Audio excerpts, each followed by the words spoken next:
नमस्कार, न्यूज़र के खास कार्यक्रम में आपका स्वागत है। मैं हूं देवेंद्र कुशवाहा। 2024 लोकसभा चुनाव अब हंगामेदार हो गया है। राहुल गांधी एक बयान को लेकर बीजेपी, कांग्रेस और इंडी गठबंधन की बखिया उधेड़ रही है। कांग्रेस और इंडी गठबंधन के नेता अब बचाव की मुद्रा में आ गए हैं। पीएम मोदी लगातार अपनी जनसभाओं में इस बात का जिक्र करते हुए कह रहे हैं कि कांग्रेस की सरकार आएगी तो वह सभी की संपत्ति की जांच कराएंगे और सभी संपत्ति अल्पसंख्यकों में बांट देंगे। पीएम मोदी ने उत्तर प्रदेश के अलीगढ़, राजस्थान के बांसवाड़ा और टोंक में यह बातें कही हैं। सुनिए क्या कुछ कहा पीएम मोदी ने।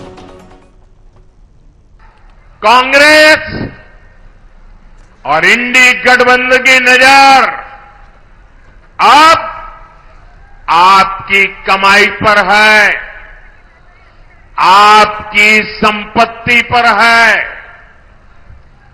कांग्रेस के शहजादे का कहना है कि उनकी सरकार आई तो कौन कितना कमाता है, किसके पास कितनी प्रॉपर्टी है, किसके पास कितना धन है, किसके पास कितने मकान है, उसकी जांच कराएंगे।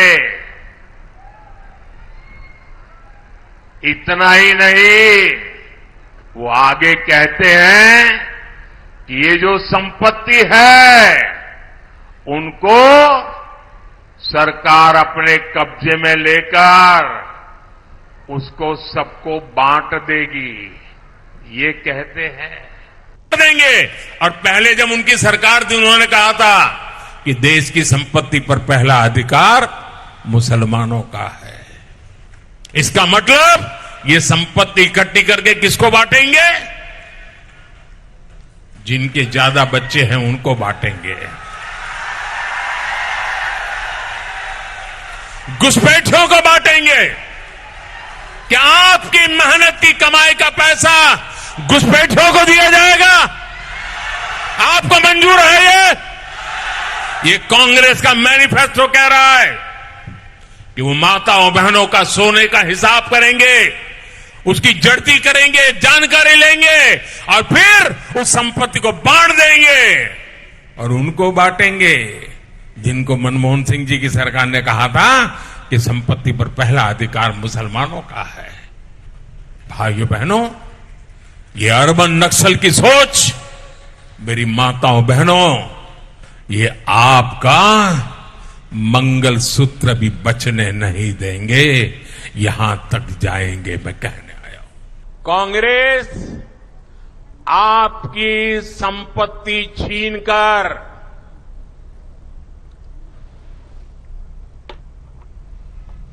उनके खास लोगों को बांटने की गहरी साजिश रचकर बैठी है। 2-3 दिन पहले मैंने कांग्रेस की इस वोट बैंक की राजनीति, तुष्टीकरण की राजनीति का पर्दाफाश किया था।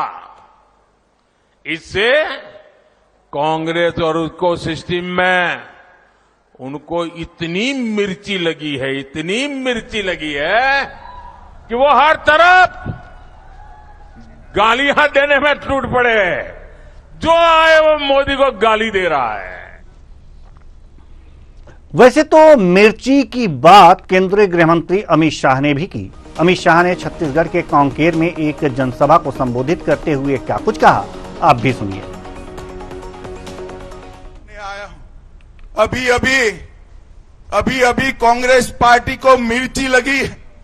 मोदी जी ने उनके घोषणा पत्र में से सबकी संपत्ति का सर्वे करने का कहा है।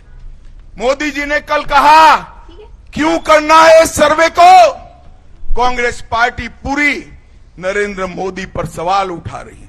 मैं आज कांग्रेस पार्टी को पूछना चाहता हूं, आपके घोषणा पत्र में सर्वे की बात है या नहीं है? राहुल बाबा देश के नाम में स्पष्ट करे। और मनमोहन सिंह, आपके प्रधानमंत्री ने कहा था संसाधन पर पहला अधिकार माइनॉरिटी का है, आदिवासी दलित का नहीं है, आदिवासी दलित का नहीं है। भाई और बहनों, देश भर के मठ मंदिर और सबकी संपत्ति पर जो नजर है, वो पैसा कहां जाना वाला है। मनमोहन सिंह को याद करो, उन्होंने कहा कि पैसा पर, रेवेन्यू पर, संसाधन पर सबसे पहला अधिकार माइनॉरिटी। बीजेपी के इस हमले से इंडी गठबंधन के नेताओं ने अपनी प्रतिक्रिया दी है। कांग्रेस अध्यक्ष मल्लिकार्जुन खड़गे ने इसे बीजेपी की बांटने की चाल करार दी। वहीं फारूक अब्दुल्ला का कहना है कि कोई भी सच्चा मुसलमान किसी मां बहन का मंगलसूत्र नहीं छीनेगा। तो कांग्रेस महासचिव प्रियंका गांधी का कहना है कि मेरी मां ने अपना मंगलसूत्र देश पर कुर्बान कर दिया। सुनिए। ये तो डिवाइड करने की उनकी हमेशा से चाल है। कैसा कौन किसके पास हिम्मत है? अरे यहाँ तो देश को आप कैसा आगे लेंगे वो इम्पोर्टेंट है, वो छोड़कर आप हिंदू मुसलमान। मुझे अफसोस है कि हमारे वजीर आजम ने ऐसी बात कही है।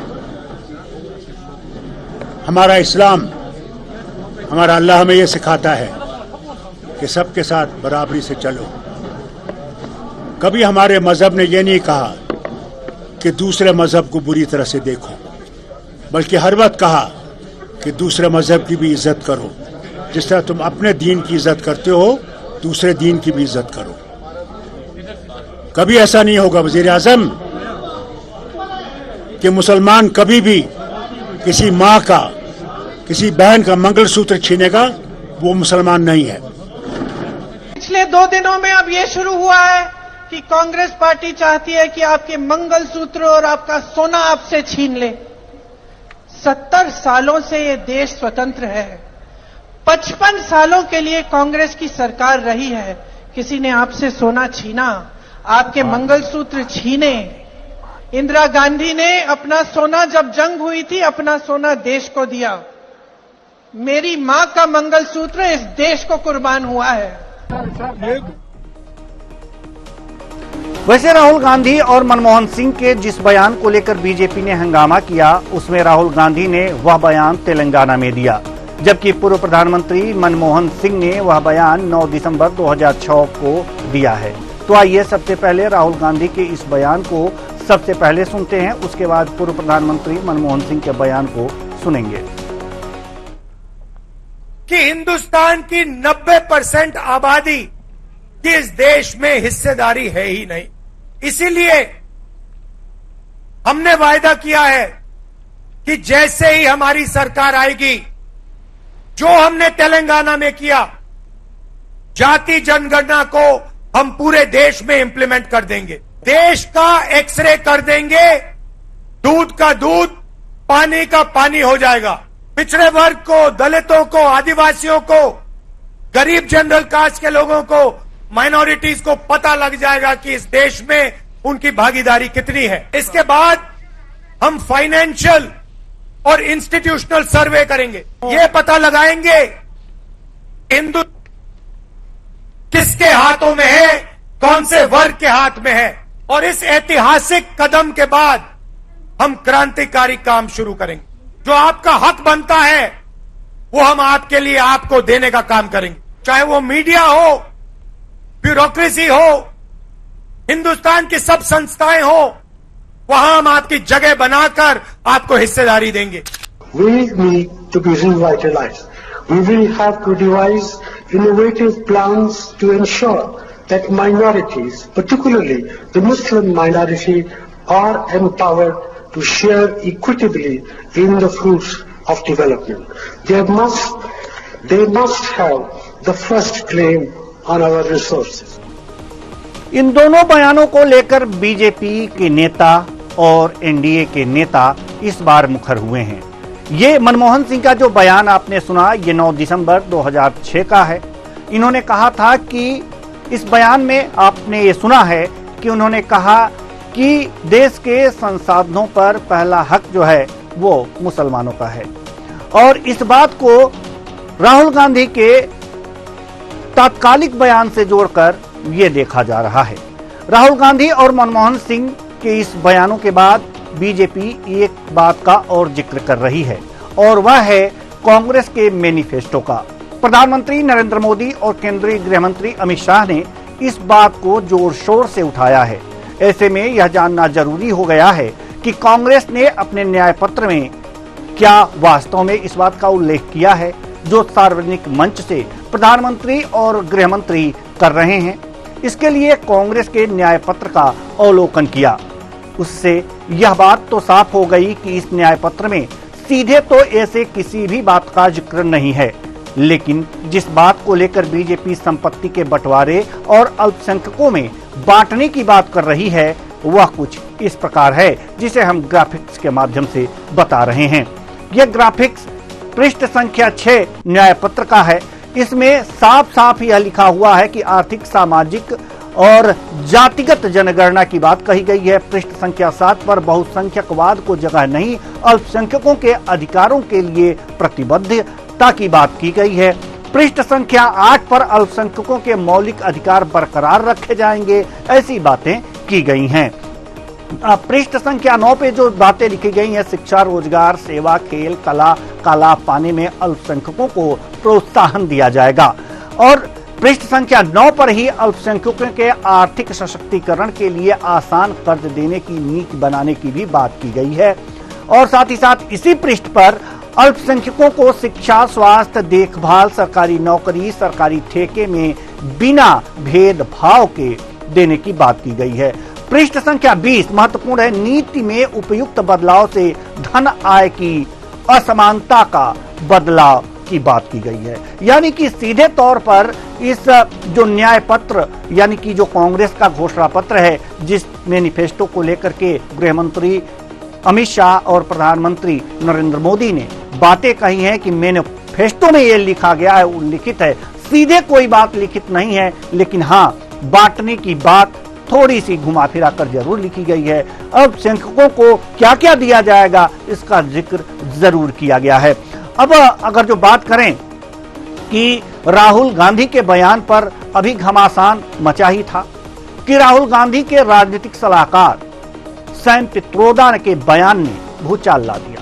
सैम पित्रोदा का कहना है कि अमेरिका में सरकार विरासत टैक्स लगाती है। यह विरासत टैक्स लोगों के मरने के बाद उसकी संपत्ति का 55% अपने पास रख लेती है, शेष 45% व्यक्ति के परिवार के लोगों को मिलता है। सैम पित्रोदा के अनुसार यह कानून उन्हें अच्छा लगता है और भारत में उस पर विचार होने चाहिए। सुनिए सैम पित्रोदा ने क्या कुछ कहा। There is a monopoly act in America also. You know, we have to make sure that few people become so rich that they begin to run government. We have to make sure that's the requirement in democracy everywhere in the world. Nothing wrong in being rich, nothing wrong in accumulating wealth, but to what point? Let me tell you, in America, there is an inheritance tax. So if, let's say, one has $100 million worth of wealth, and when he dies, he can only transfer probably 45% to his children. 55% is grabbed by government. Now that's an interesting law. It says, you in your generation made wealth, you are leaving now, you must leave your wealth for public. Not all of it, half of it. Which to me sounds fair. In India you don't have that. If somebody is worth 10 billion and he dies, his children get 10 billion. Public get nothing. And law says, you get half of it, public gets half of it. So these are the kind of issues people will have to debate, discuss. I don't know what the conclusion would be at the end of the day. But when we talk about redistributing wealth, we are talking about new policies, new programs that are in the interest of the people and not in the interest of super rich only. तो ये थे Sam Pitroda जो राहुल गांधी के राजनीतिक सलाहकार हैं। इन्होंने कहा है कि अमेरिका में जो नियम है विरासत टैक्स वो अच्छा लगता है और भारत में इस पर बातचीत होनी चाहिए। क्योंकि इस बयान से कांग्रेस पार्टी ने किनारा कर लिया। कांग्रेस पार्टी ने यह कहा है कि उनका ये निजी बयान हो सकता है, पार्टी का यह बयान नहीं है। तो अब आज हम इसी मुद्दे पर चर्चा करेंगे और चर्चा के लिए हमारे साथ अश्वनी शाही जी बीजेपी नेता, साथ ही साथ नागेंद्र बहादुर सिंह जी वरिष्ठ पत्रकार, दो मेहमान हमारे साथ जुड़े हुए हैं। आप दोनों का बहुत बहुत स्वागत है। अश्वनी शाही जी, सबसे पहले हम आपकी तरफ रुख करेंगे। अश्वनी शाही जी, जैसा कि इस समय जो लगातार चल रहा है, सैम पित्रोदा का बयान चल रहा है, राहुल गांधी के बयान चल रहे हैं, उस पर बीजेपी के लोगों का कटाक्ष चल रहा है, मंगलसूत्र चल रहा है, मंगलसूत्र की बातें चल रही हैं। प्रियंका गांधी ने एक बात कही है कि 60 सालों तक उनकी सरकार रही है और कभी भी मंगलसूत्र नहीं लिया गया। हमारी मां ने मंगलसूत्र, हमारी मां का मंगलसूत्र देश पर कुर्बान हुआ है। सोना और मंगलसूत्र सरकार ने नहीं लिया। ये बीजेपी का भ्रामक प्रचार है। जी, क्या कहेंगे इस पर? देखिए देवेंद्र जी, कांग्रेस इस समय पूरी तरीके से एक्सपोज हो चुकी है। अब प्रियंका गांधी वाड्रा क्या बोलती हैं, देश कैसे समझता है, ये जनता के ऊपर है, क्योंकि चुनाव चल रहा है। उनकी मां ने, हाँ, राजीव गांधी जी की शहादत हुई, इंदिरा जी की शहादत हुई, ये इसमें कोई कहने वाली बात नहीं है। मगर कांग्रेस ने जो कुकर्म किए हैं, उन्होंने, प्रियंका जी ने कहा कि दादी ने सोना दान कर दिया। अरे भाई, जब कहीं पर किसी भी प्रधानमंत्री, राष्ट्रपति को सोना चांदी कोई भी उपहार मिलता है तो वो सरकारी संपत्ति होती है। उसी को बेचने के चक्कर में इमरान खान जेल में है। ये लगभग हर देश का होता है मामला। तो उनको एक 45 किलो चांदी से उनका वजन किया गया था, वो उन्होंने देश को दान कर दिया था। भाई, कौन सा अपने घर से दान कर दिया, कहां से दान किया? ये लोग झूठ बोलते हैं। इन लोगों ने, एक याद कीजिए देवेंद्र जी, आपको भी बड़ा जनरल चीजें हैं कि जब इंदिरा जी की सरकार थी तो एक साल 73-74 की बात होगी, या जब भी लगभग उसी 70 के दशक की बात है कि बैंकों में जमा हमारा आपका पैसा 5 साल के लिए फ्रीज कर दिया गया था। ये कांग्रेस ने किया है। जमींदारों का जमींदारी उन्मूलन कानून ले आए ये लोग। आज वही तो एक्सरे करने की बात कर रहे हैं। मेहनत करके अगर कमाया हुआ पैसा देवेंद्र कुशवाहा जी, अश्वनी शाही लेकर रखते हैं, तो आज जो है वो कहते हैं कि हम एक्सरे करेंगे। ये ऑर्थोपेडिक सर्जन जिनको आप दिखा रहे हैं अपने चैनल पर, आज तक तो हम हड्डी का एक्सरे जानते थे, लेकिन ये देश का एक्सरे करेंगे। और एक्सरे में जिसके पास पैसा होगा उसका आर्थिक सर्वेक्षण कराकर सबको बांटेंगे। तो भाई, उस सबको बांटने में, आर्थिक सर्वेक्षण में रुपया, पैसा, जगह, जमीन, सोना, तो मंगलसूत्र जो है वो सोने का ही बनता है। और औरतों का सबसे प्यारा चीज होता है। अचानक पता चला देवेंद्र भाई, आपके घर एक नोटिस पहुंच गई, मेरे घर एक नोटिस आ गई कि आपका सोना सर्वेक्षण किया गया है, आपके पास आधा किलो सोना है, आपको 50 ग्राम रखना है, बाकी सब दे देना है। अब महिलाएं क्या करेंगी? तो ये समस्या है ना देश में। एक्सरे जब होगा तो यही तो होगा एक्सरे में। तो ये लोग जो कह रहे हैं वो करते हैं। और ऊपर से सैम पित्रोदा, आज इन्होंने कह दिया कि जो है उनका निजी बयान है, लेकिन बड़ी हंसी आती है, किसी भी इस तरीके के बयान को ये लोग निजी बयान बताकर पल्ला झाड़ लेते हैं। लोकसभा में विपक्ष के नेता अधीर रंजन चौधरी जब बोलते हैं तो उनको कहते हैं उनका निजी बयान है। इनके अंतर्राष्ट्रीय अध्यक्ष है वो, विदेशों में, कल के अखबारों में विदेश में हेडलाइन छपवाया था उन्होंने, भारत के लोकतंत्र की हत्या के बारे में, बेइज्जत करने में, हिंदुस्तान को नीचा दिखाने में देशद्रोही का काम करते हैं वो। और उनकी बयानों को कह दिया इन लोगों ने कि उनका तो निजी बयान था।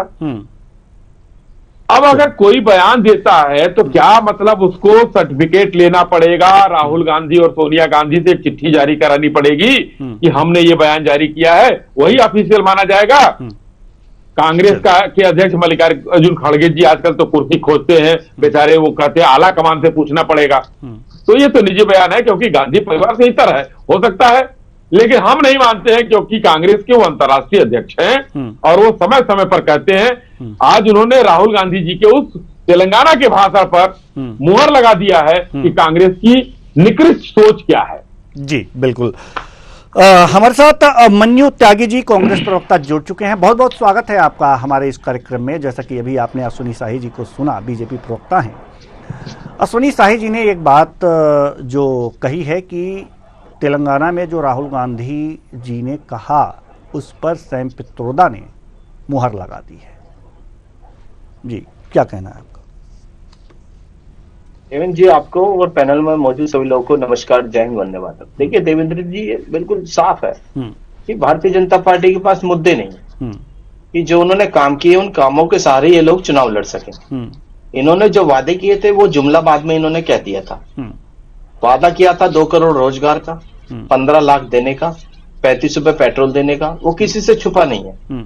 काला धन लाने का किसी से कुछ नहीं छुपा। और उल्टा इन्होंने क्या किया, इलेक्ट्रल बॉन्ड लाकर इन्होंने वो काला धन सफेद किया। चंदा लिया बहुत मोटा, और ऐसा लिया कि उन दवा कंपनियों से भी ले लिया जो प्रतिबंधित थी जिनकी दवाइयां।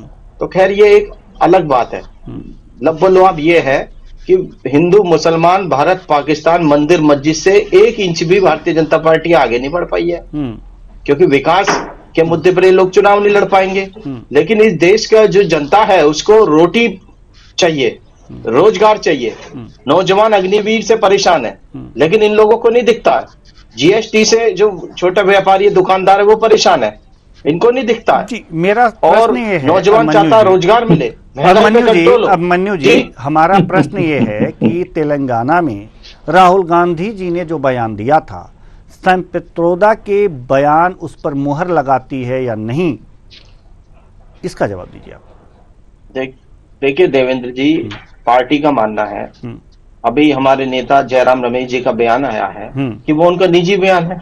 तो जो मैं अश्विनी शाही जी को भी सुन रहा था, बड़ी नाराज थे बहुत कांग्रेस पार्टी से। इस तरह से नाराज थे जैसे कांग्रेस पिछले 10 वर्षों में सत्ता में कांग्रेस बैठी हो और ये लोग विपक्ष में बैठे हो। बहुत ज्यादा नाराज थे। लेकिन किन मुद्दों पे नाराज थे? हिंदू मुसलमान भारत पाकिस्तान मंदिर मस्जिद, विकास की नीति पे नाराज नहीं थे कि इन्होंने ऐसा कोई काम किया हो कि जिसमें दुनिया में डंका बजा हो और हम लोगों ने इनकी नाक नीची करी हो, तो विपक्ष ने इनको घेर दिया हो गलत मुद्दे पर, उस पर नाराज नहीं थे।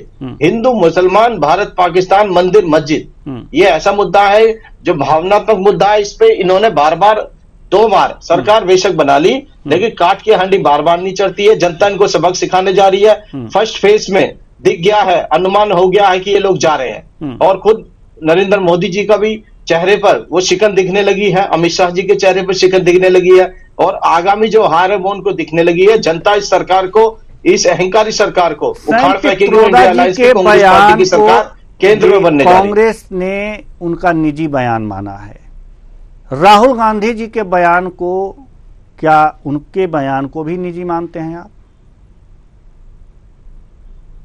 देखिए देवेंद्र जी, कोई बात मुझे बोलना है देवेंद्र जी? बिल्कुल बिल्कुल, आप ही से मैं सवाल कर रहा हूं।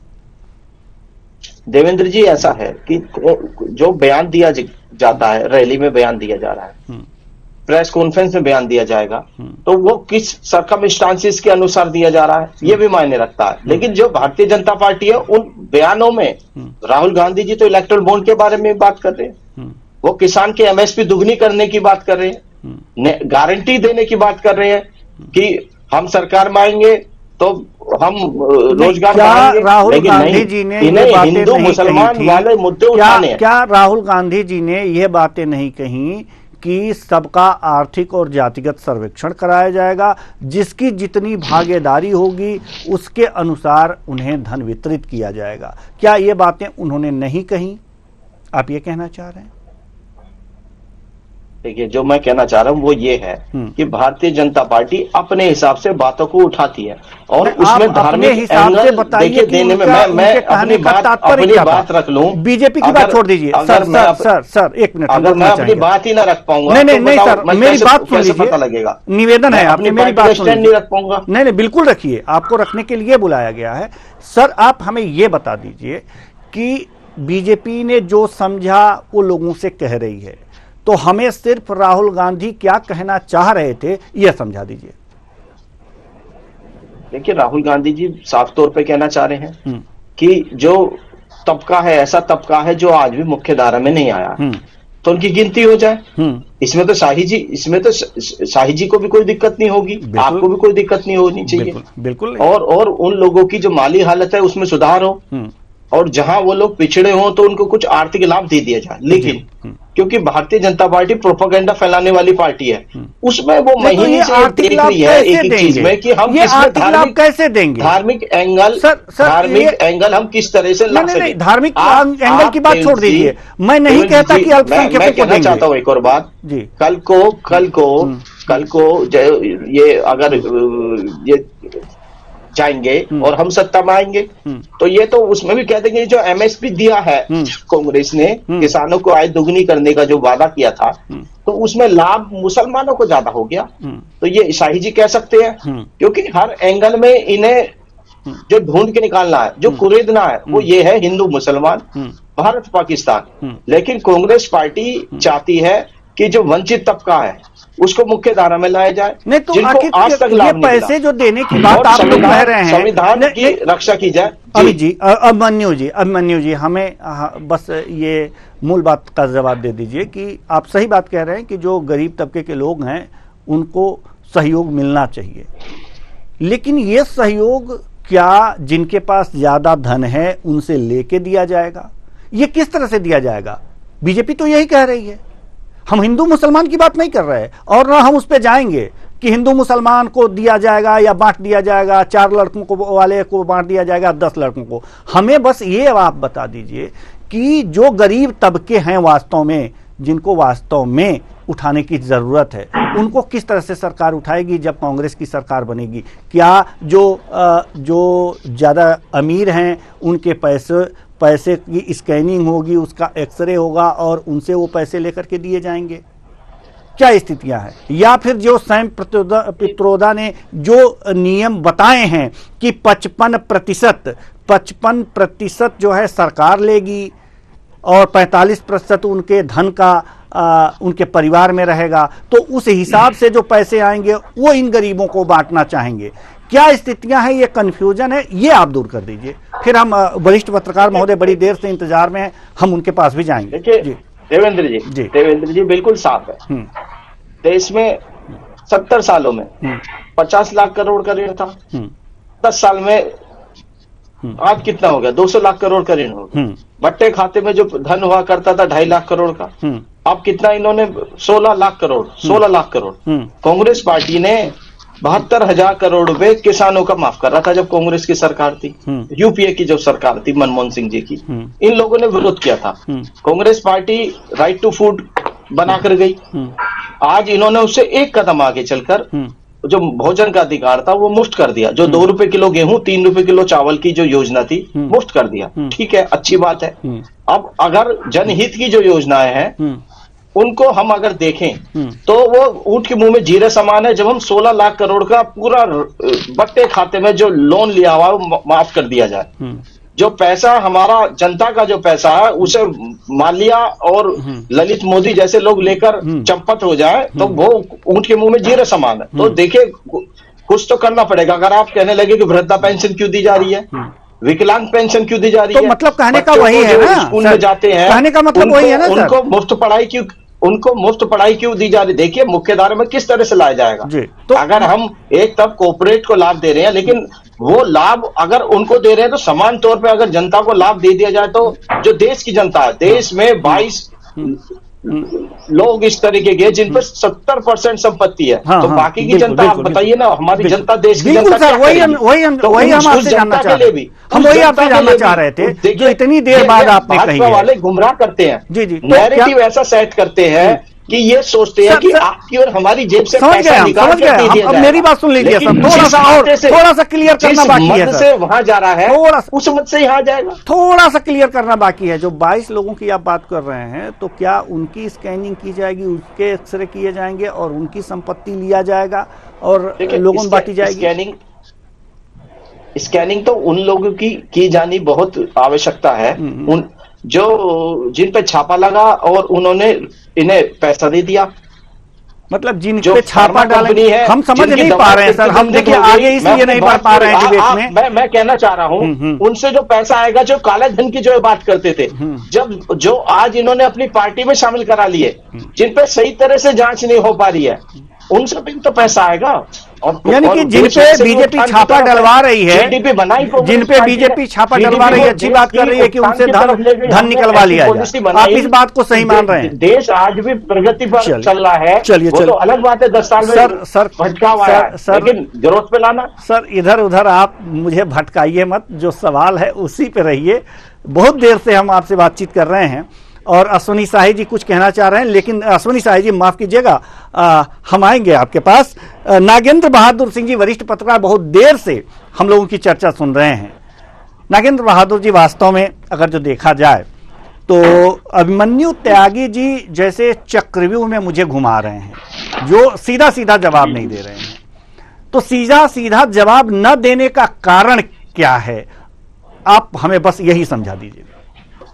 देखिए देवेंद्र जी, त्यागी जी की जो मुस्कुराहट है वही जवाब है जी, जो मैं देख पा रहा हूं।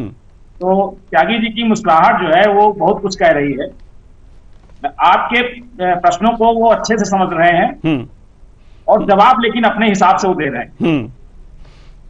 मैं ये कहना चाहता हूं कि अगर केवल ये बयान है, जैसा कि चुनाव में हम आप तमाम, चाहे लोकसभा चुनाव हो, विधानसभा चुनाव हो, हर चुनाव में हम आप देखते हैं कि नेता, अलग अलग दलों के नेता अलग अलग तरह के बयान, भड़काऊ बयान, बहलाने के लिए बयान, भ्रमित करने के लिए बयान दिया करते हैं, भाषण दिया करते हैं।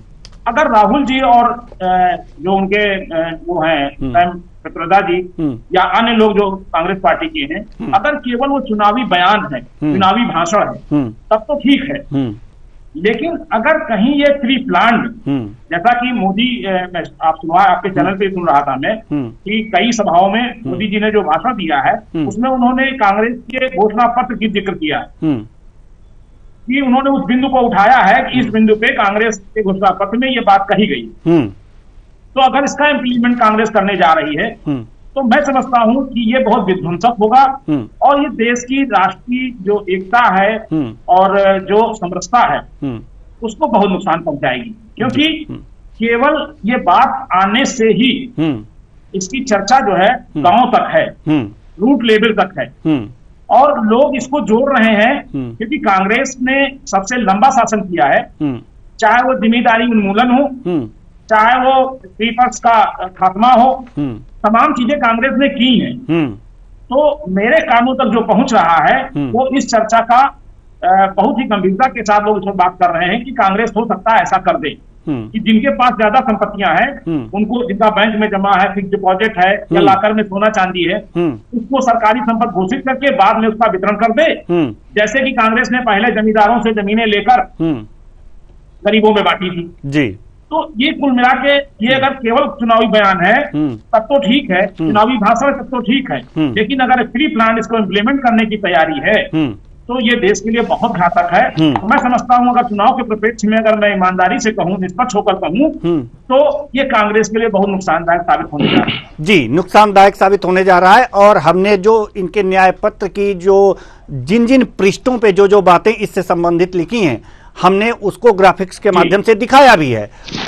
लेकिन उससे पहले हम एक बार और उसे दिखाएं और फिर उस पर चर्चा करें। उससे पहले अश्विनी शाही जी कुछ कहना चाह रहे थे। जी, हम आपके पास आएंगे। अश्विनी शाही जी, पहले अपनी बात रखिए। जी देखिए देवेंद्र जी, अभिमन्यु जी बहुत ही सुलझे हुए प्रवक्ता हैं और अभी जो है हमारे वरिष्ठ पत्रकार ने थोड़ा सा उनकी मुस्कुराहट के बारे में कहा और सच्चाई है, कहना कुछ और चाह रहे हैं, दिमाग में कुछ और चल रहा है, निकल कुछ और रहा है। तो समस्या आज कांग्रेस के लिए इतनी ज्यादा है कि किसको किसको हम। अब आपने एक सवाल कर दिया कि सैम पित्रोदा जी ने जो बयान दिया वो उनका निजी बयान है, तो क्या राहुल गांधी जी का भी बयान निजी है? तो वो इनके मुंह से वो बात नहीं निकली, चूंकि अब देश का एक्सरे करना है। इन लोगों ने जो बताया था, और वो जो सत्यनारायण गंगाराम पित्रोदा जी हैं, उनका नाम है सत्यनारायण गंगाराम पित्रोदा, उन्होंने जो बात राहुल गांधी जी ने तेलंगाना में कही उस पर मोहर लगाया उन्होंने, और इसका जवाब हमारे अभिमन्यु भाई ने नहीं दिया। आपने बहुत कुरेदा नहीं दिया। अंत में इन्होंने कह दिया कि जो 22 लोग हैं उनसे वसूल कर देंगे। तो भाई 22 लोग ही से नहीं वसूलेंगे, आपने पूरा बना रखा है कि आप किससे किससे वसूलेंगे। आप आर्थिक सर्वेक्षण कराएंगे। देखिए, सिद्धारमैया जी की सरकार थी कर्नाटका में पहले, इससे पहले हमारी सरकार थी, उसके पहले सिद्धारमैया जी की सरकार थी। वहां पर इन्होंने आर्थिक सर्वेक्षण और एक जनगणना कराई थी। आज तक उसकी रिपोर्ट जो है बाहर नहीं की, क्योंकि सरकार भी आ गई उनकी। राहुल गांधी जी पूरे चुनाव में घूम घूम कर कहे, अभी विधानसभा के चुनाव हुए उसमें घूम कर कहे कि हम कराएंगे, अब फिर कह रहे हैं हम कराएंगे, घोषणा पत्र में कराएंगे। लेकिन जो करा चुके हैं वो बाहर नहीं रिपोर्ट ला रहे हैं। और इनके डीके शिव कुमार जी ने कर्नाटक हाईकोर्ट में एक याचिका दाखिल की है कि इसकी रिपोर्ट बाहर नहीं आनी चाहिए, ये गलत है। तो अब उनके भी निजी विचार होंगे, वो ये लोग अभी अब मन्नू भाई कह देंगे भाई वो तो उनके निजी विचार हैं। राहुल गांधी जी कहना चाहते हैं, तो ये लोग बड़े करीने से सजाकर निजी विचार बता देते हैं। दूसरी बात मैं कहना चाह रहा था कि अभी देखिए ये लोग छिपते हैं कि 70 साल में 55 लाख करोड़ का कर्जा था। नहीं, 2004 में 17 लाख करोड़ का कर्जा था देश में। 2004 तक 4 से 14 हुआ 55 लाख, यानी कि 3 गुना हुआ। देश की अर्थव्यवस्था फ्रेजाइल 5 में थी, 11वें नंबर पर। मैन्युफैक्चरिंग में पता नहीं कहां था देश, इंफ्रास्ट्रक्चर में पता नहीं कहां था, ये नहीं पता है। लेकिन अगर आज 55 से 2 लाख करोड़ का कर्जा हुआ है तो हम टॉप 5 में आज हैं। मैन्युफैक्चरिंग में 3रे नंबर पर हैं, इंफ्रास्ट्रक्चर में 2रे नंबर पर हैं, परचेजिंग पावर कैपेसिटी में हम जो है विश्व में 3रे नंबर पर हैं। आज हमारे यहाँ जितनी इंफ्रास्ट्रक्चर सड़कें बन रही हैं, देखिए कितने अमेरिका को पछाड़कर हम आ गए हैं आगे। तो ये सब चीजें आज इन कर्जे के बाद हुई है। और कर्जे की बात पे भी आता हूं, अगर ये होता तो जर्मनी डूब चुका होता, जापान 200% जर्मनी के पास कर्जा 230%, अमेरिका के पास 130% ज्यादा कर्जा है जीडीपी का। तो ये सारे देश डूब चुके होते, जो कांग्रेस कहना चाहती है कि भारतीय जनता पार्टी के सरकार में इतना कर्जा हो गया। नहीं, कर्जा लिया हमने, हम घी नहीं पिए, हम कर्जा लेकर देश का विकास किए। आज हमारे रक्षा सामग्री का एक्सपोर्ट बढ़ गया। आप जो है कह चुके थे एचएएल बंद हो जाएगी, भाई ये तो एंटोनी साहब ने कहा था हम जो है तेजस नहीं बना पाएंगे, हमारे पास पैसा नहीं है, और हमने बनाकर दिखाया, हमारी एचएएल ने बनाकर दिखाया। तो ये स्थितियां जो है, जो विपरीत इन लोगों ने कर दिया था, हम लोगों ने उसको विकास के पथ पर अग्रसर किया। तो कर्जे की बात यह है मन्नू भाई। लेकिन आज जो ज्वलंत मुद्दा है, आप भगाने की बात भटकाने की कोशिश कर रहे थे, लेकिन ज्वलंत मुद्दा यही है कि आपका लक्ष्य है कि हिंदुस्तान के जो अमीर वर्ग है उससे पैसा लेकर और आप उन लोगों को दीजिए जिनको 2006 में माननीय पूर्व प्रधानमंत्री जी ने कहा था, SC ST के साथ उन्होंने कहा, अंग्रेजी में कहा था देवेंद्र जी, पर्टिकुलर मुस्लिम, पर्टिकुलर मुस्लिम, यानी कि विशेषकर मुस्लिम को। जी बिल्कुल, इसी अंग्रेजी। और राहुल गांधी जी अपनी न्याय यात्रा और भारत तोड़ो यात्रा में इस चीज को कह चुके हैं।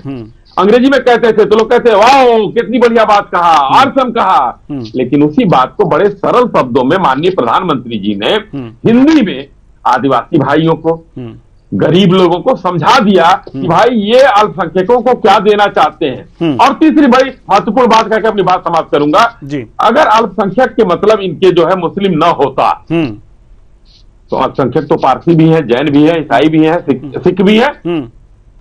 6 अल्पसंख्यक आयोग इन्होंने बनाया और 6 अध्यक्ष इन्होंने बनाए, और 6 अध्यक्ष के 6 मुस्लिम थे।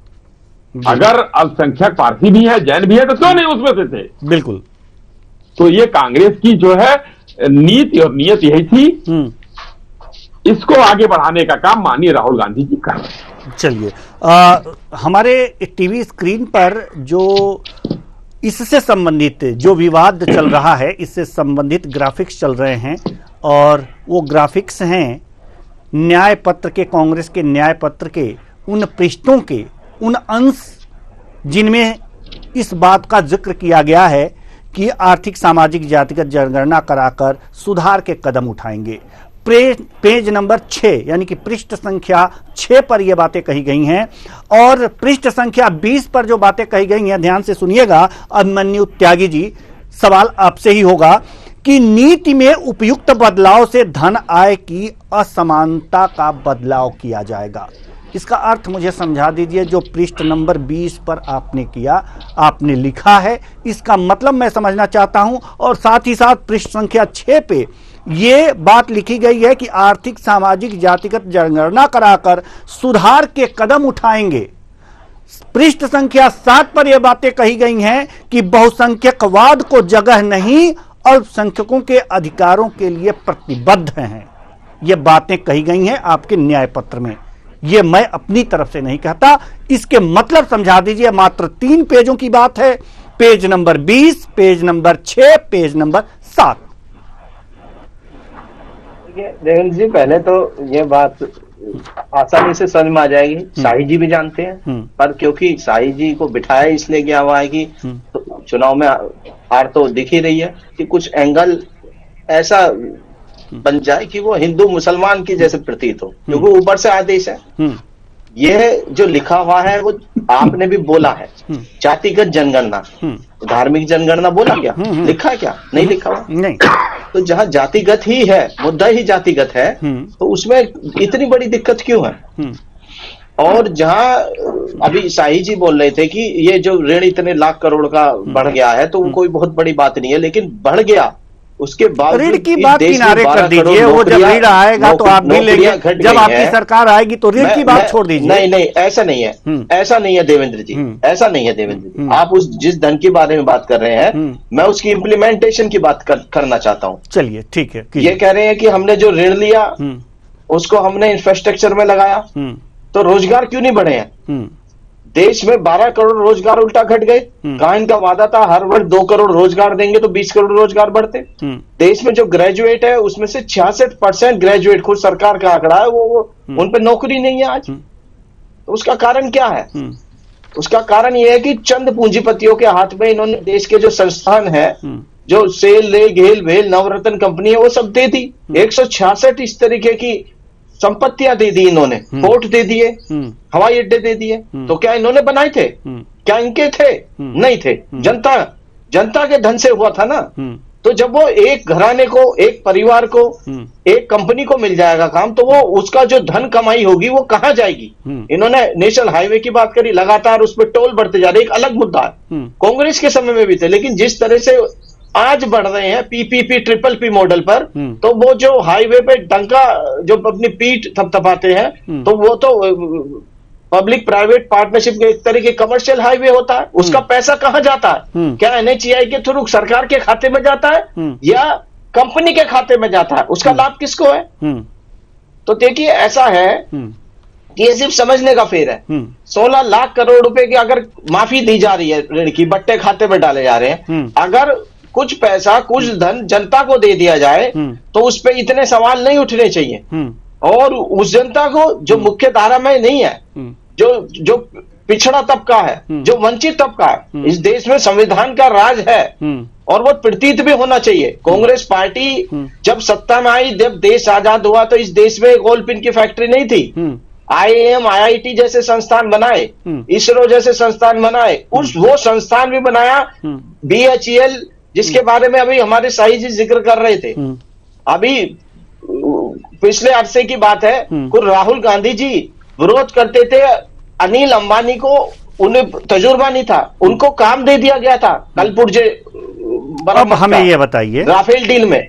ठीक है, तो मैं आपकी बात बड़ी धैर्य से सुना सर। संस्थान बना रहा है, तो लाभ हो रहा है, उसके बारे में शाही जी अभिमन्यु जी बाद में ये कंपनी वाले ऋण माफी करा लेते हैं बहुत लंबे स्तर पर। मैं ये नहीं कह रहा कि उसमें सब लोग फ्रॉड है, लेकिन कुछ लोगों को गलत तरह से लाभ दिया जा रहा है, वो सब लोग जानते हैं क्यों दिया जा रहा है, किस तरह दिया जा रहा है। आपकी बात हमारी सरकारें समझ में आ गई, खरीदे जाते हैं, आपकी बात हमारी CBI पहुंचाई जाती मेरी बात सुन लीजिए, आवाज चुप करा दी जाती है। बिल्कुल नहीं, हम तो बिल्कुल नहीं चुप कराते हैं, हम तो आपको पूरा बोलने दिए। हालांकि जो मैंने सवाल किया उस पर आपने कुछ भी नहीं बोला, लेकिन फिर भी मैंने बोलने दिया। हम किसी को चुप नहीं कराते।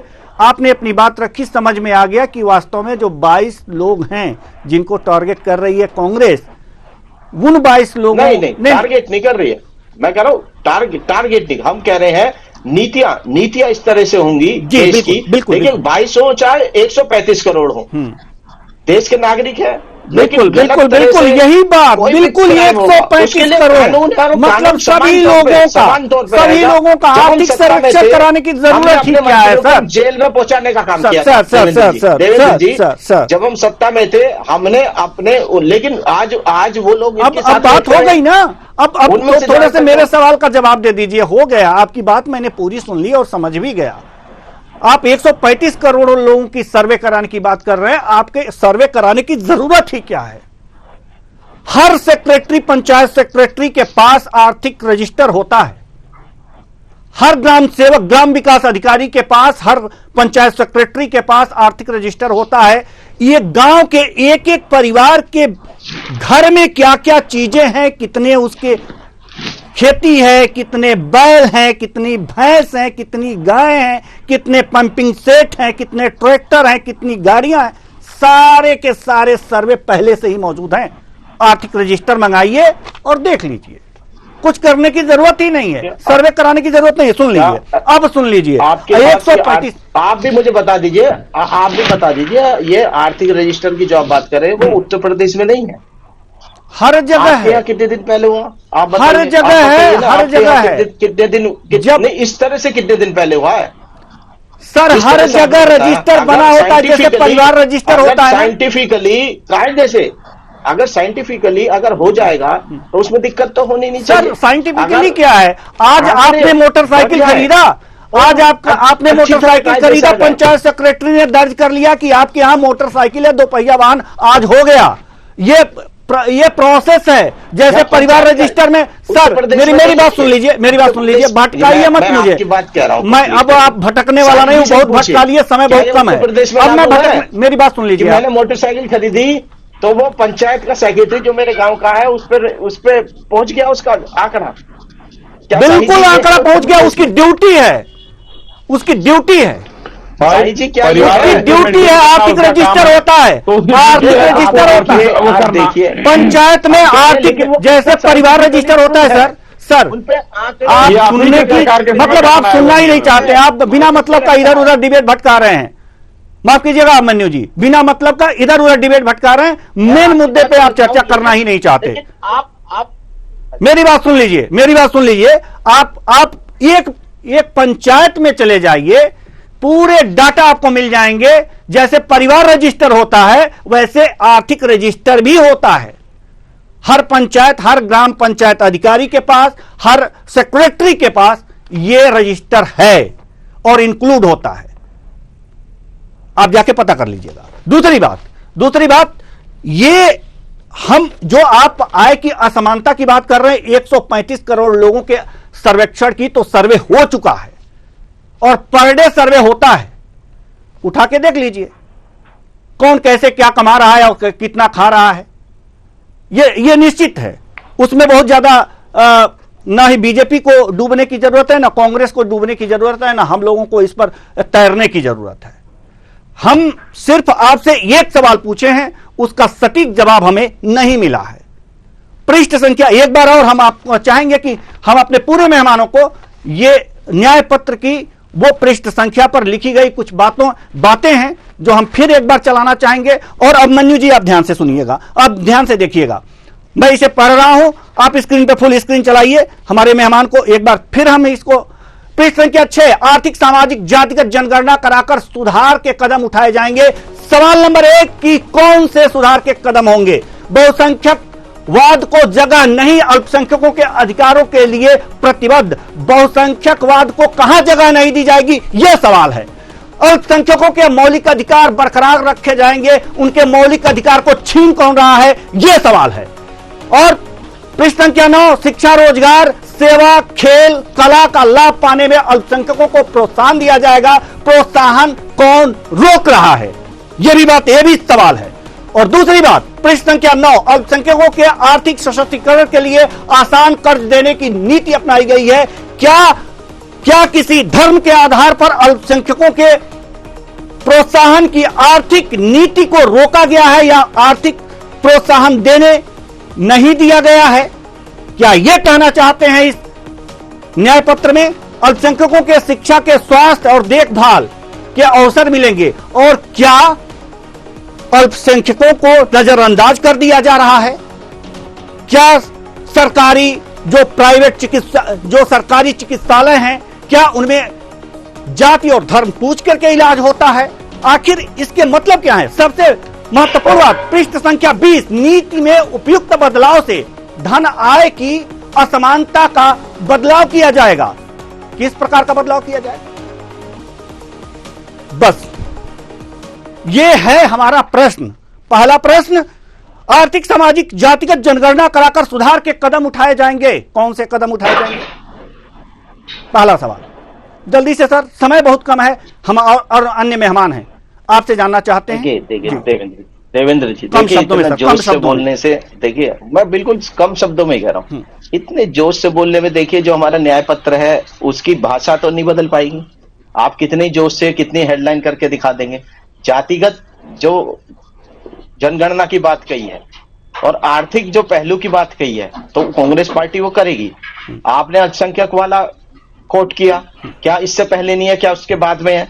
आप एक बात देखिए, अगर ये वादा किया गया कि हम 5 साल मुफ्त राशन देंगे तो क्या उसके लिए ये रहेगा कि पहले क्या 70 साल से क्या लोग भूखे थे जो आज इसकी आवश्यकता पड़ी? तो ये कोई सवाल मुझे वाजिब नहीं लगता है। वाजिब ये है कि जो लोग हैं, जो देश की जनता है, उसको जो लाभ मिलना चाहिए वो समान तौर पे लाभ मिलना चाहिए, चाहे वो कानून का लाभ हो, चाहे वो आर्थिक लाभ हो, चाहे वो सामाजिक लाभ हो, उसको न्याय मिलना चाहिए। तो और आप न्याय चाहिए ना सर। मैं आपसे कहना चाहता हूं, देखिए क्योंकि ये गंभीर बात है, ये देश की जनता और देश की जो आगामी जो दिशा है उसको तय करने का न्याय पत्र है, और इसी से मोदी जी डर रहे हैं, इसी से आरएसएस और भाजपा वाले डर रहे हैं। और उसका कारण भी है क्योंकि ये कभी नहीं चाहते कि जो देश का एक तबका है जो पिछड़ा हुआ है, जो वंचित है, वो कभी मुख्य धारा में आए। सिर्फ हमारे दो चंद लोग, उनको लाभ मिलता रहे, लेकिन जो देश की असली आवाम है, जो देश की जनता है, उसको कोई लाभ सरकार की तरफ से अलग तरह से ना मिले। जवाब हो गए, आपके पूरे जवाब हो गए। हम आपके जवाब से संतुष्ट तो नहीं हैं, लेकिन फिर भी आपकी जवाब कुछ अब एक सवाल और लेंगे क्योंकि समय हो गया है। नागेंद्र बहादुर सिंह, वरिष्ठ पत्रकार, हम तो पूरी तरह संतुष्ट नहीं हो पाए जवाब से। अभिमन्यु जी के आप कितने संतुष्ट हैं? देखिए अभिमन्यु जी जो है जवाब तो दे रहे हैं, लेकिन अपने मन माफिक दे रहे हैं, सवाल भी समझ रहे हैं, और जैसा कि मैंने पहले कहा था कि त्यागी जी की जो मुस्कुराहट है वही जवाब माना जाए। और जहां तक अब बात आई है कि असमानता दूर करेंगे, गरीबी दूर करेंगे, तो कहीं ना कहीं हम लोगों को इस पे भी चर्चा करनी चाहिए, और चर्चा हो भी रही है जी कि 6 दशक से ज्यादा कांग्रेस ने इस देश पर राज किया, तो उस पर भी चर्चा होनी चाहिए कि क्या न्याय हुआ, और ऐसा क्या न्याय हुआ जो फिर इसलिए जो आप देवेंद्र जी पढ़ रहे हैं पेज नंबर 6, 7 और 20, इनको लिखने की आवश्यकता क्यों आ गई जी, इस पर चर्चा होनी चाहिए जी। दूसरा, भाजपा के लिए मुझे कहना है कि अगर आप काम कर रहे हैं तो इसमें मैं त्यागी जी का साथ देता हूं कि सिर्फ विकास की और काम की उपलब्धियों की बात होनी चाहिए, धर्म को थोड़ा पीछे रखें। बिल्कुल, क्योंकि राजनीति में धर्म का जो घालमेल हो रहा है वो मैं व्यक्तिगत तौर से कहता हूं बिल्कुल कि वो सही नहीं। बिल्कुल ये सही नहीं है। अब चूंकि समय और इजाजत देता तो चर्चा को आगे बढ़ाते, लेकिन समय इजाजत नहीं दे रहा है, इसलिए बहुत बहुत धन्यवाद सभी मेहमानों का। आप आए और अपने अपने विचार साझा किए। तो कुल मिलाकर के देखा जा सकता है कि न्याय पत्र में जो बातें लिखी गई हैं और जो प्रधानमंत्री और गृह मंत्री खुले मन से जिस मैनिफेस्टो का बात कह रहे थे और कांग्रेस द्वारा ये कहा जा रहा था कि ऐसी तो कोई बातें है ही नहीं, तो तमाम अध्ययन के बाद जो चीजें निकल करके सामने आई उसमें ये आई कि सीधे तौर पर कुछ नहीं लिखा गया, लेकिन घुमा करके कान जरूर पकड़ा गया है। और यही कारण है कि कांग्रेस के लोग बातें करते करते फंस जा रहे हैं। बात यहां पर यह है कि जो आप लिखने हैं उस पे अडिग रहिए, जो कहते हैं उस पे अडिग रहिए और अपना पक्ष मजबूती से रखिए। अगर यह न्याय पत्र बना है तो वास्तव में कुछ सोच समझ करके बना होगा, विचार किया गया होगा, बिना विचारे बना नहीं होगा, तो उसके पीछे कुछ नीतियां होंगी, कुछ सोच होंगी। अगर आप इसे अच्छी तरह से डिफाइन नहीं कर पा रहे हैं तो जनता के मन में आप भले ही ये कहें कि बीजेपी भ्रम फैला रही है तो कोई भी भ्रम फैला सकता है। चुनाव है, आप जो कह रहे हैं, जो कर रहे हैं और जो लिख रहे हैं उसमें मेल होना बहुत जरूरी है। फिलहाल इस कार्यक्रम में इतना ही। मुझे दीजिए इजाजत। नमस्कार।